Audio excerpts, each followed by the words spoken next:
علی ولی اللہ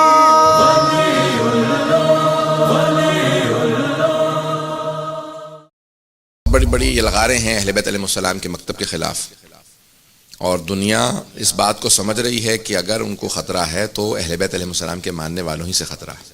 کس لحاظ سے؟ فکری لحاظ سے، کیونکہ دو دنیا کے اندر نظام اس وقت رائج ہو رہے ہیں، اور ایک ہے اہل بیت علیہ السلام کے ماننے والوں کا نظام، جن کے پاس ہر چیز کا جواب ہے، جن کے پاس علم ہے، جن کے پاس معرفت کی بات ہے، اور اس کے مقابلے میں ایک تکفیریت کا نظام آ رہا ہے۔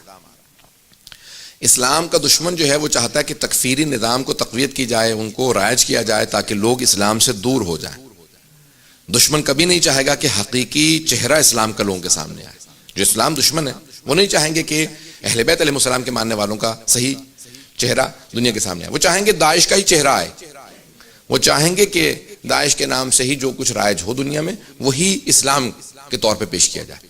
تو اس وقت ہمارا آج سب سے بڑا فریضہ یہ ہے کہ ہم اہل بیت علیہ السلام کی صحیح تعلیمات کو دنیا کے سامنے پیش کریں، حقیقی تعلیمات کو پیش کریں، محمد و آل محمد علیہ السلام کی حقیقی تعلیمات کو، قرآن کی اہل بیت کی تعلیمات کو۔ صرف ایک روایت پیش کرنا چاہتا ہوں، دوسری روایت بھی نہیں پیش کروں گا۔ امام معصوم فرماتے ہیں جب آخری زمانے میں تم حالات کو دیکھو تو اس وقت صرف دو کیمپ ہوں گے، دو خیمے ہوں گے نصب۔ ایک امام مہدی علیہ السلام کا خیمہ ہوگا، اللہم صلی اللہ علیہ وسلم، اور دوسرا ان کے مخالفین کا خیمہ ہوگا۔ بس صرف دو خیمے ہوں گے، اور لوگ انتظار میں ہوں گے کہ امام کا ظہور کب ہوگا، ہم ان کا ساتھ دیں۔ امام کا کب ظہور ہوگا، ہم ان کا ساتھ دیں۔ عزیزان گرامی، آج ساری دنیا تشنا ہے، پیاسی ہے تعلیمات اہل بیت علیہ السلام کے لیے، اور لوگ سب کے سب امام زمانہ کے منتظر ہیں۔ ہم بھی انتظار میں ہیں، دوسری دنیا کے لوگ بھی انتظار میں ہیں۔ ہاں، دجال کے بھی انتظار میں بہت سے لوگ ہیں، لیکن بے انتہا آج عیسائی، بہت سے غیر مسلم 12ویں امام السلام کے انتظار میں ہیں۔ جب ظہور ہوگا بہت سے ہم میں سے بھی بہت سے لوگوں سے پہلے امام کی بارگاہ میں پہنچ جائیں گے۔ ہاں، اس کو میں یقین سے پیش کر رہا ہوں۔ ہمارے بھی بہت سے اہل بیت علیہ السلام کے ماننے والوں سے تیزی سے لوگ پہنچیں گے، کیونکہ وہ انتظار میں ہیں کہ ہمیں کوئی حقانیت کی طرف دعوت دے، ہم اسے قبول کریں اور اس کی پیروی کریں۔ لیکن ان کو آج تک کوئی نظر نہیں آ رہا، کوئی مل نہیں رہا، اور ہم لوگوں نے پہنچایا نہیں ہے پیغام۔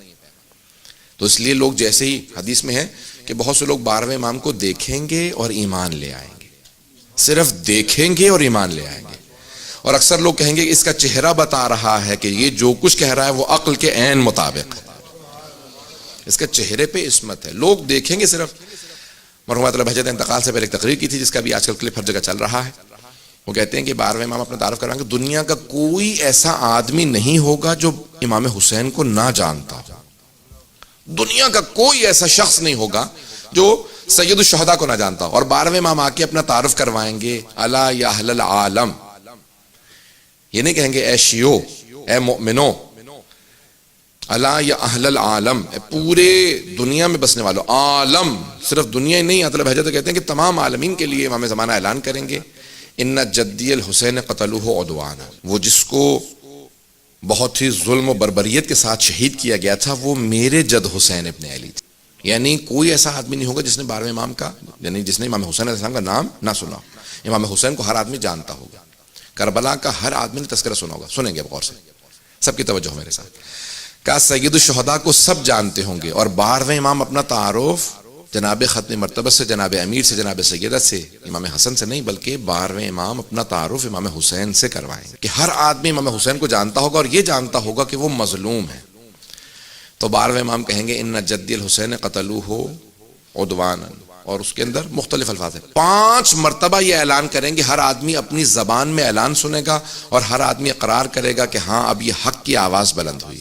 اور جب تعارف کروائیں گے تو روایت کے الفاظ ہیں کہ مکے سے ظہور کرنے کے بعد اپنا تعارف کروائیں گے، اس کے بعد سب سے پہلے مدینے آئیں گے۔ جب مدینے آئیں گے تو روایت کے الفاظ ہیں کہ مدینے میں آنے کے بعد جناب ختمی مرتبت کے روضے کی دوبارہ تعمیر کریں گے، کیونکہ روضے کی توہین ہو چکی ہوگی، اس کو گرا دیا گیا ہوگا، جنت البقیع کے حرم مسمار کر دیے گئے ہوں گے۔ اس زمانے میں کوئی مان نہیں سکتا تھا ایسا ہوگا کہ 1925 میں 1926 میں سب مسمار کر دیے جائیں گے۔ روایت میں یہاں تک ہے کہ خود روضہ رسول تک کو مسمار کر دیا گیا ہوگا۔ امام آ کے دوبارہ تعمیر کریں گے، ساری تعمیرات کریں گے. اس کے بعد سب سے زیادہ جو اہمیت دیں گے وہ اپنی دادی جناب سیدہ کی قبر کو تعمیر کی دیں گے. تو روایت کے الفاظ ہیں کہ جناب سیدہ کی قبر کا نشان بتائیں گے اور روضہ تعمیر کریں گے. اس کے بعد سب سے پہلے کربلا معلی جائیں گے. جب کربلا آئیں گے تو روایت کے الفاظ ہیں کہ ایک مقام پہ آنے کے بعد رک جائیں گے, اپنے نالین اتار دیں گے. ہر آدمی جو امام کو دیکھ رہا ہوگا وہ رو رہا ہوگا. اس انداز سے امام تشریف لائیں گے کہ دیکھنے والا ہر انسان گریہ کرے گا, روئے گا.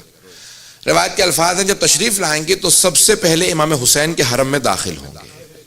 جب حرم میں داخل ہوں گے تو روایت کے الفاظ یہ ہیں کہ آپ سیدھے ذریعہ مقدس کی طرف جائیں گے, اور جب ذریعہ مقدس پہ آئیں گے تو ذریعہ کے دروازے اعجاز سے خود بخود کھلنے لگیں گے. جب سارے دروازے کھل جائیں گے تو امام ذریعہ مقدس میں داخل ہوں گے, اور روایت کے الفاظ ہیں کہ اپنے دونوں ہاتھوں کو قبر مطہر کے اندر ڈالیں گے. ایک مرتبہ قبر مطہر میں دونوں ہاتھ اندر ڈالیں گے اور قبر مطہر سے ایک ننھا سا لاشا اٹھائیں گے.